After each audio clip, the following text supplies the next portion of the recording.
But the Swiss bank escaped the worst for its business. Its top management stayed in place, and the New York State bank regulators said it had decided not to revoke the bank's license in the state.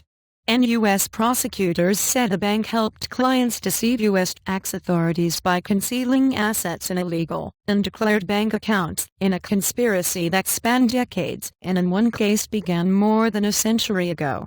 And this case shows that no financial institution, no matter its size or global reach, is above the law, Holder said at a news conference in Washington. And the Justice Department has not frequently pursued such convictions of financial companies, especially large ones that could become destabilized following an indictment, but U.S. politicians have pushed for tougher punishment for big banks in response to the 2007 to 2009 financial crisis.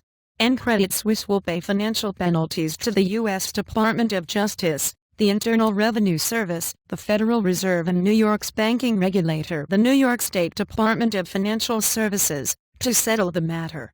It had already paid just under $200 million to the Securities and Exchange Commission. And we deeply regret the past misconduct that led to this settlement, Credit Suisse Chief Executive Brady Daugen said in a statement. We have seen no material impact on our business resulting from the heightened public attention on this issue in the past several weeks, he said. And the bank will take an after-tax charge of 1.6 billion Swiss francs, $1.79 billion, in the second quarter, it said, adding it will reduce assets, sell real estate and take other actions to keep its capital at strong levels. And Credit Suisse is the largest bank to plead guilty to a criminal charge in 20 years, Holder said. And Daugen, who has come under pressure from Swiss politicians to resign, and Chairman Urs Rohner would both stay in their jobs after the settlement, a person close to Credit Suisse said on Monday. Credit Suisse declined to comment. And hand-delivered cash in the United States has been trying to wrest client data from Swiss banks in a long-standing spat with Switzerland and its strict bank secrecy laws. The standoff has already forced Wegelin & Co., the oldest Swiss private bank, to close shop after a guilty plea to charges of helping U.S. clients evade taxes.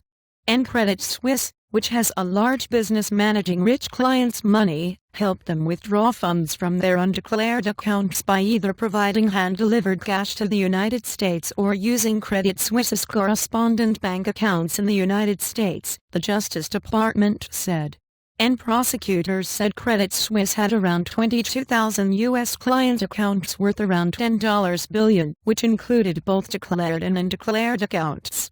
And the bank was forced to plead guilty not only because of its complicity in tax evasion, but also because of its poor cooperation in the investigation, prosecutors said. It did not begin an internal probe until early 2011, and did not preserve some evidence of the wrongdoing, documents showed. And New York's banking regulators said it would place a monitor of its choosing inside Credit Suisse, while the Fed said it was investigating whether other individuals should be subject to actions such as fines or bans. It did not name the individuals. And Lloyd Blankfein, who heads Goldman Sachs, has warned that guilty pleas from banks such as Credit Suisse would have an unpredictable effect on markets, the Financial Times reported last week, though he would try to keep trading with such banks. And financial markets had been calm in the face of potentially stiff penalties against Credit Suisse. There had been no indications other banks have stopped doing business with the Swiss bank. It was still obtaining short-term funds in the repo and commercial paper markets, analysts said. And New York bank regulators expressed concern about management during the talks and discussed replacing Daugen and others, a source familiar with the negotiations said. But in the end, the option was not made a condition of the deal. And concerns about management and Christoph Blocher, vice president of the right-wing Swiss People's Party, SVP, this weekend called for Daugen and Rohner to step down, joining similar appeals from Social Democrat and Conservative Democrat politicians.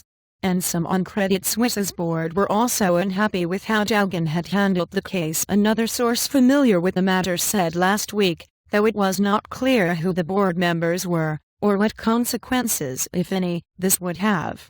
And they were blaming Jaugen for the fact that the bank's U.S. woes were dragging on for far longer than the case of rival bank Hughes, this person said, which settled a similar probe in 2009 by paying a $780 million fine.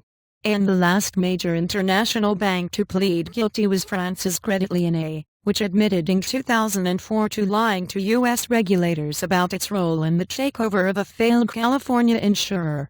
The bank was acquired in the year before the agreement by bigger rival Crédit Agricole. And Mary Jo White, chair of the U.S. Securities and Exchange Commission, on Monday said no bank was immune from criminal charges, and Holder earlier this month expressed a similar view, saying prosecutors are working closely with other regulators to address potential consequences before taking action. And still, negotiations overall had not gone well for the bank, the second source familiar with the situation said. And Credit Suisse's legal team had initially tried to keep the fine below $600 million or $800 million, and was to be paid accordingly in an incentive scheme, but the numbers quickly outstripped that target, this source said. N, $1 equals 0.8916 Swiss francs. N, reporting by Aruna Viswanathan in Washington, Karen Freifeld in New York, and Oliver Hurt in Zurich. Additional reporting by Dan Wilchens and Richard Ling in New York and Dumi Dema in Washington. Writing by Dumi Dema. Editing by Carrie Van Hall, Jeffrey Benko, Bernard Orr and Mohammed Zorgham.